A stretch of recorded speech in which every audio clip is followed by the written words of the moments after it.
Hoje a gente vai mergulhar na história de uma das maiores obras de engenharia do mundo, a usina de Itaipu. Mas olha, essa não é só uma história de construção e de progresso. É que para essa maravilha da engenharia nascer, uma outra maravilha, só que da natureza, teve que desaparecer para sempre. Vamos entender juntos o que foi esse preço do progresso? Pois é, essa frase da prefeitura de Guaíra resume bem o dilema, né? Não foi só uma obra de engenharia, foi, na verdade, uma troca. A troca de uma maravilha natural por uma maravilha tecnológica. Uma força da natureza deu lugar a outra. Mas a que custo? Então, para entender essa história, a gente precisa voltar no tempo. Vamos para o mundo antes da represa. Porque ali, exatamente onde hoje a gente vê aquele lago imenso, existia um espetáculo da natureza que sinceramente desafiava a imaginação: as Cataratas de Sete Quedas. E olha, não era uma cachoeira qualquer, não.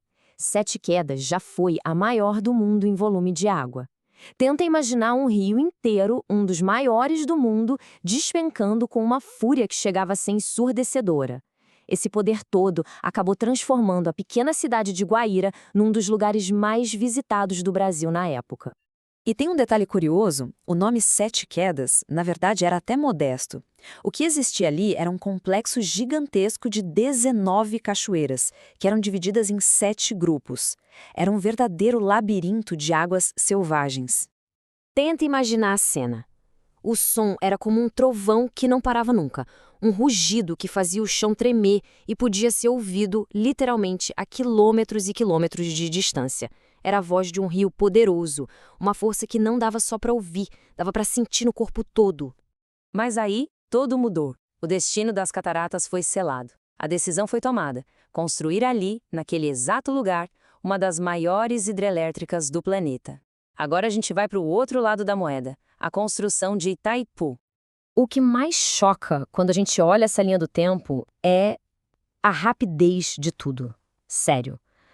Uma maravilha que a natureza levou milênios para esculpir sumiu em 14 dias.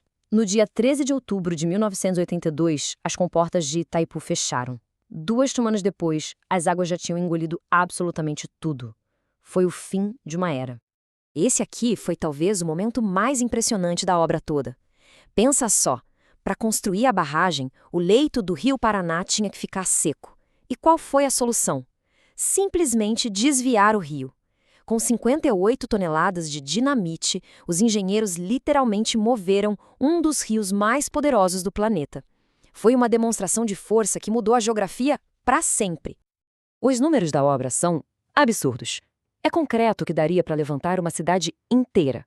Aço suficiente para erguer centenas de arranha-céus. E rocha escavada o bastante para encher dezenas de estádios de futebol. Itaipu não é só uma barragem, é praticamente uma montanha artificial. E a genialidade do projeto não estava só no tamanho, mas no design. Em vez de construir uma muralha maciça de concreto, a barragem principal foi feita com grandes espaços vazios por dentro. É um design chamado de gravidade aliviada. O objetivo era bem claro: usar menos material para ter a mesma resistência. Uma solução brilhante para economizar recursos sem abrir mão da segurança.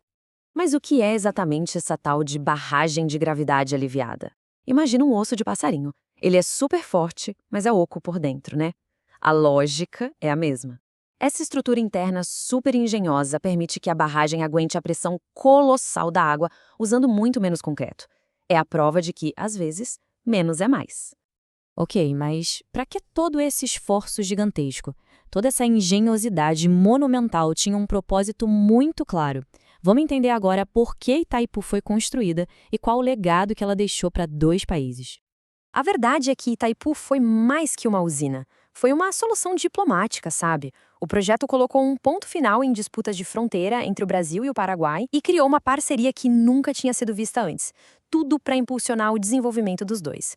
Uma usina, 2 nações e um futuro compartilhado. E quem acha que Itaipu é uma obra do passado, se engana. Olha só esse número. Ele representa um investimento massivo que está sendo feito na modernização da usina. Itaipu está sendo reinventada para o século XXI, provando que é um ativo vivo, estratégico e que está sempre evoluindo. Tá, mas na prática, o que essa modernização toda significa? Pensa assim, o Brasil e o Paraguai usam dialetos de eletricidade diferentes. um em 60 Hz e o outro em 50 Hz. Os equipamentos novos funcionam como se fossem tradutores universais, permitindo que os dois sistemas se ajudem, por exemplo, em caso de emergência. O resultado é uma usina muito mais segura e confiável para todo mundo. Bom, a gente viu que Itaipu é, sem dúvida, um sucesso da engenharia, uma fonte de energia crucial. Mas agora vamos fechar o círculo e voltar àquela pergunta do início. Qual foi o preço a se pagar por tudo isso? Essa frase da Prefeitura de Guaíra é bem forte, né? Mas ela nos força a enxergar a perda de Sete Quedas de outra forma. Não como um acidente, mas como uma escolha.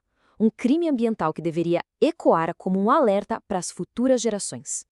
De um lado, a gente tinha a força bruta da natureza, uma sinfonia de águas que ecoou por séculos, mas que foi silenciada num piscar de olhos. Do outro lado, a força da engenhosidade humana, uma muralha de concreto que gera energia há décadas. Duas gigantes, uma de pedra, outra de água. A troca foi feita, e ela é irreversível. No final das contas, lembrar de Sete Quedas não é só para ficar lamentando o que se perdeu. A ideia é outra, é usar essa memória para iluminar o futuro, para a gente refletir sobre o tipo de progresso que a gente realmente quer e as escolhas que fazemos em nome dele. E aí que a história de Itaipu e Sete Quedas nos deixa essa pergunta que continua valendo até hoje em qualquer grande projeto de desenvolvimento. Quando que o preço do progresso é alto demais?